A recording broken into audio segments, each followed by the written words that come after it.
Selamat pagi Bapak Ibu saudara-saudari yang diberkati oleh Tuhan kita Yesus Kristus. Selamat berjumpa dalam renungan pada pagi hari ini bersama saya Diakon Darmono S. Janguk dari lingkungan pelayanan 1 Majelis Jemaat GKE Palangka 1. Salam damai sejahtera bagi kita semuanya dimanapun berada. Damai dan sukacita oleh Roh Kudus melimpah senantiasa dalam hati kita semuanya. Sebelum kita membaca dan mendengarkan renungan firman Tuhan, marilah kita berdoa. Bapa yang terkasih, kami berterima kasih kepadamu atas pemeliharaan-Mu sehingga kami bisa menyambut pagi yang indah ini dengan penuh harapan. Engkau Allah yang sangat peduli, yang tidak akan membiarkan kami dan sekali-sekali tidak akan meninggalkan kami. Sungguh kami bangga dan bersyukur memiliki Allah seperti Engkau. Biarlah hati, lidah, dan mulut kami memuji Engkau sepanjang hari. Biarlah pujian, penghormatan selalu tertuju kepadamu. Jika sebentar lagi kami akan membaca sebagian daripada firman-Mu, biarlah firman yang disampaikan dapat bekerja sesuai yang Tuhan kehendaki. Amin. Bapak Ibu saudara-saudari yang dikasihi oleh Tuhan kita Yesus Kristus, ayat Alkitab yang menjadi dasar renungan kita pada pagi hari ini terdapat dalam kitab Hosea, pasalnya yang ke-6 ayat 1 hingga yang ke-6. Mari kita akan berbalik kepada Tuhan, sebab Dialah yang menerkam dan yang akan menyembuhkan kita, yang telah memukul dan yang membalut kita. Ia akan menghidupkan kita sesudah 2 hari. Pada hari yang ketiga Ia akan membangkitkan kita, yang kita akan hidup di hadapannya. Marilah kita mengenal dan berusaha sungguh-sungguh mengenal Tuhan. Ia pasti muncul seperti fajar yang akan datang kepada kita seperti hujan pada akhir musim yang mengairi bumi. Apakah yang akan kulakukan kepadamu, hai Efraim? Apakah yang akan kulakukan kepadamu, hai Yehuda? Kasih setiamu seperti kabut pagi dan seperti embun yang hilang pagi benar. Sebab itu aku telah meremukan mereka dengan perantaraan nabi-nabi. Aku membunuh mereka dengan perkataan mulutku, dan hukumku keluar seperti terang. Sebab aku menyukai kasih setia dan bukan korban sembelihan, dan menyukai pengenalan akan Allah lebih daripada korban bakaran. Demikian pembacaan Alkitab. Yang berbahagia ialah mereka yang mendengarkan firman Allah dan yang memeliharanya di dalam kehidupannya hari lepas hari.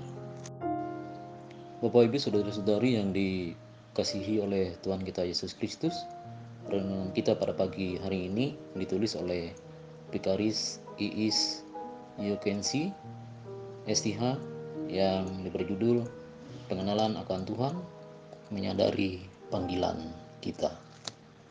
Memiliki pengenalan yang benar akan Tuhan adalah penting bagi orang percaya, karena tanpa pengenalan yang benar akan Tuhan, iman kita tidak akan bertumbuh. Memiliki pengenalan yang benar akan Tuhan membuat kita semakin memahami rencana-rencananya dan juga keberadaan kita di dalam Dia. Oleh karena itu, Rasul Paulus berdoa untuk jemaat di Efesus, meminta kepada Allah Tuhan kita Yesus Kristus, yaitu Bapa yang mulia, supaya Ia memberikan kepadamu roh hikmat dan wahyu untuk mengenal Dia dengan benar. Itulah yang disukai dan dirindukan Tuhan, Mengenal Tuhan berbeda dengan sekedar tahu akan Tuhan. Dalam pengenalan akan Tuhan terkandung suatu hubungan yang erat, penyerahan diri penuh, dan juga kepercayaan. Semakin kita mengenal Tuhan, semakin kita memahami panggilan Tuhan, dan semakin menyadari kebenaran kita di hadapannya. Tuhan berkata, "Engkau berharga di mataku dan mulia, dan aku mengasihi engkau." Pengenalan akan Tuhan membuat kita dapat mengerti panggilannya, sehingga kita sadar betapa mulianya bagian yang ditentukan Tuhan bagi kita. Namun ada banyak orang percaya yang belum menyadari bagian yang mulia yang disediakan Tuhan bagi mereka, karena tidak mengerti panggilan Tuhan di dalam hidupnya. Panggilan berbeda dengan karunia, karena panggilan berbicara tentang suatu tempat atau posisi di mana kita berada yang dikehendaki oleh Tuhan. Alkitab menyatakan, "Dahulu kamu memang hamba dosa, kamu telah dimerdekakan dari dosa yang menjadi hamba kebenaran." Tuhan memanggil kita sebagai hambanya, bukan hamba dosa, melainkan menjadi hamba kebenaran. Salah satu ciri adalah tidak punya banyak hak bicara, hanya tunduk dan wajib menaati segala perintah tuannya. Sebagai umat yang telah dimerdekakan dari dosa, kita wajib hidup dalam kebenaran, tidak hidup menurut keinginan daging. Dikatakan, barang siapa mengatakan bahwa ia ada di dalam Dia, ia wajib hidup sama seperti telah hidup. Marilah kita berdoa. Terima kasih Bapa, kami bersyukur untuk firman-Mu yang sudah kami dengar. Firman-Mu telah mengingatkan kami kembali bahwa tanpa Tuhan kami tidak berarti apa-apa. Mampukanlah ya Tuhan, agar kami selalu mengenalkan Tuhan di dalam setiap kehidupan kami. Amin.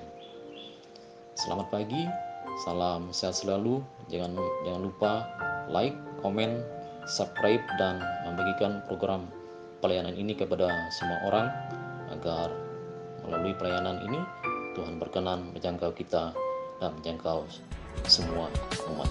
Terima kasih, selamat pagi, Tuhan Yesus memberkati.